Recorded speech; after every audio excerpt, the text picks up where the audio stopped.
Tout acquiert na cortège présidentiel le 30 janvier. Na boulevard Lumumba, na niveau à Mikondo. Tout y est, ce monsieur-là était décédé. Cortège à Mokonze Bomamou. Le 30 janvier.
Qui est na cortège présidentiel le 30 janvier.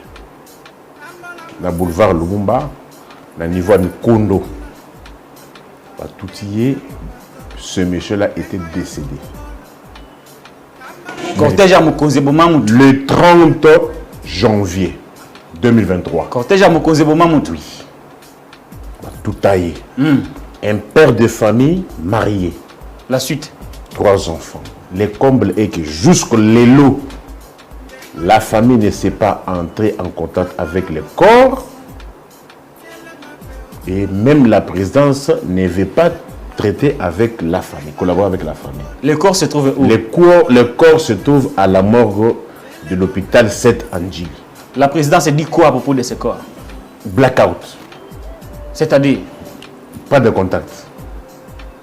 Et puis la famille, on l'empêche à kokuta na pena, kokuta na morgue, kokuta kuzwa barata, bango balobi boza na mbongo, boza na basoda, nyonso na bo pesa biso sur mbongo te, bo de dommage biso. Pesa biso ebembela biso to voyer de na biso aza tata ya bana misatu, aza pe na mwasi.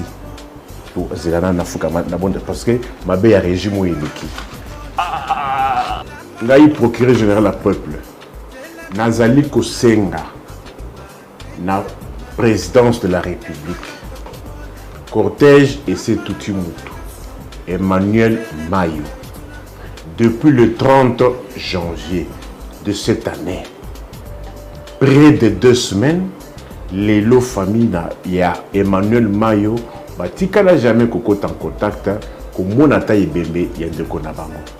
Contact exacté et puis on leur interdit même il y a que bazo de Konabango bango moko ba s'en occuper bakunda de Konabango nyonso wana bazali koboya kasi to nini ya ngundi to ko senga bino eza dédommagement eza nini bosala yango te mene ya moins bo pesa ta famille wana oui pasi oyo ke no soki bo bungisi ndeko pota wana eza pota moko makasi to sito bungisa bandeko te bindenge pota wana esalaka pasi et surtout que muto abilité muto abime akekoluka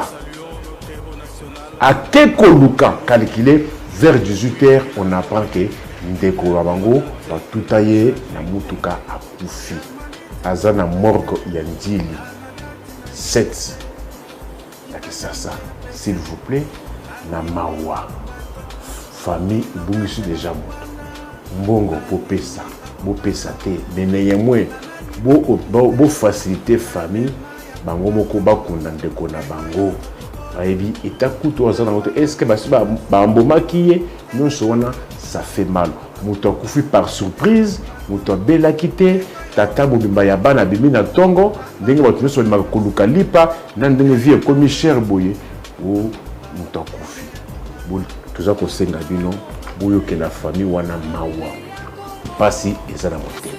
Merci beaucoup. Aza tata ya bana misato aza pe na mwasi to zelana na fuka na bonde parce que mabe ya régime eleki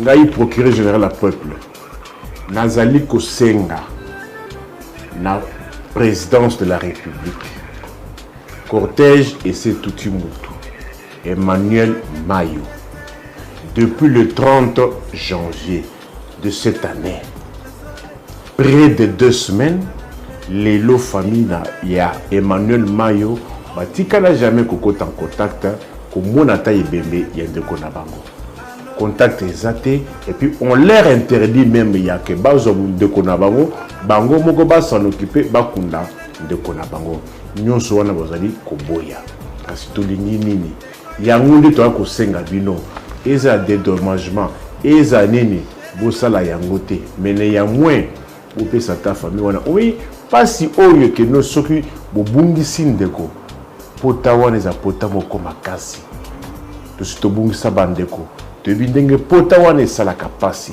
et surtout que moto abeli moto abime ake koluka calculé vers 18h on apprend que ndeko ya bango batuta ye na mutuka akufi.